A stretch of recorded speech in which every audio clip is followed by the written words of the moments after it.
Saya tidak peduli siapapun Anda. Anda pernah bermaksiat, Anda pernah berbuat salah. Kita manusia yang tidak luput dari dosa.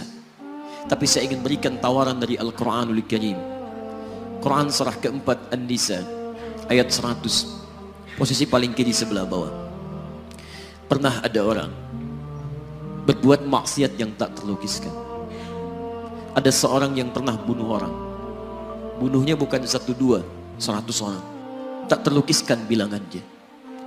Kriminalitas tidak perlu diukur karena Anda akan lelah menghitungnya.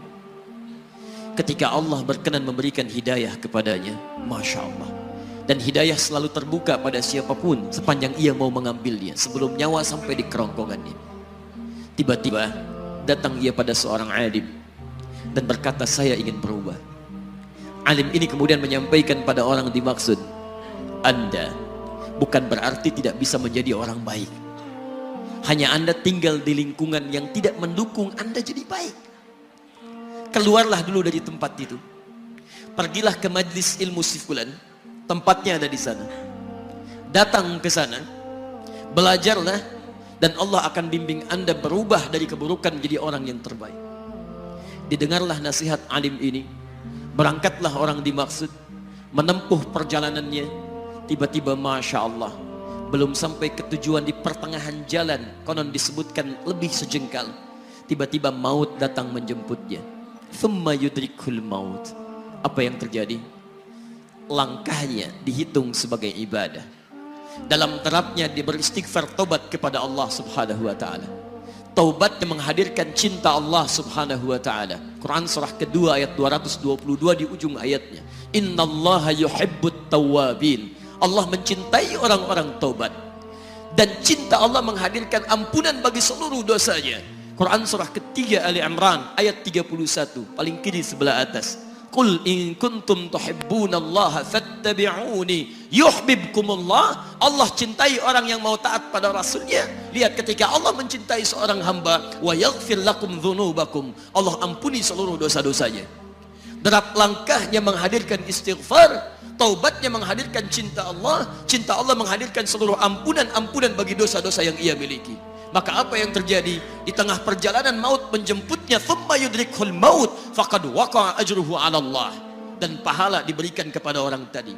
Di jalan, maaf, maut datang, taubat diterima, dosa diampuni, dan amalan didapati dengan derap langkahnya. Maka apa yang terjadi? Thumma yudrikhul maut faqad waqa'a ajruhu 'ala Allah. Pahalanya dituliskan oleh Allah, dakhalal jannah, kata Nabi, masuk surga orang ini. Anda bisa bayangkan, pernah bunuh orang 100 orang, mabuk tak terlukiskan, kriminalitas tak perlu dihitung. Ketika dia mau bertobat, datang ke majlis ilmu, Masya Allah, meninggal di tengah jalan, kata Nabi, dakhalal jannah. Bertobat diampuni dosanya, derap langkahnya ada pahalanya, dakhalal jannah. Turun ayat untuk melukiskan tawaran yang sama kepada kita. Wa may yuhajir fi sabilillahi yajid fil ardi muraghaman katsiran was'a.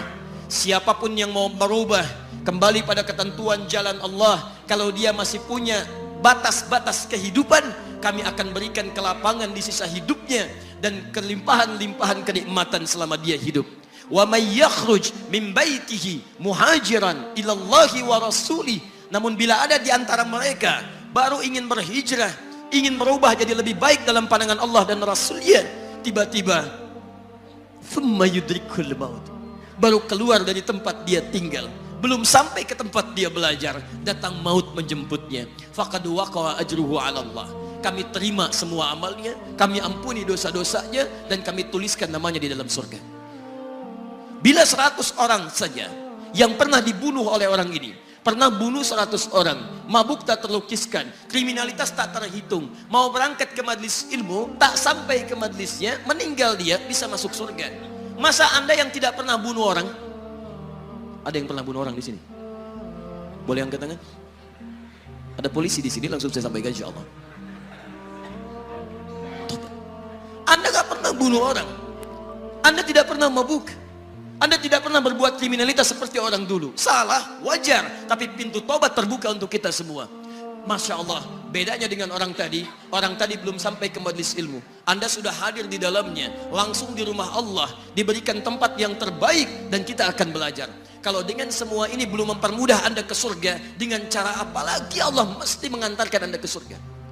Kalau dengan duduknya Anda di sini belum mau juga bertobat, dengan cara apa lagi Allah harus membimbing Anda bertobat?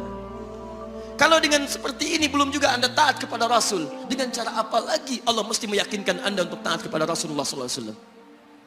Karena itu teman-teman sekalian, mari kita pelajari ilmunya, dan dengan ilmu itu akan membimbing kita insya Allah kembali kepada Allah sampai mengajak keluarga kita ke surga insya Allah.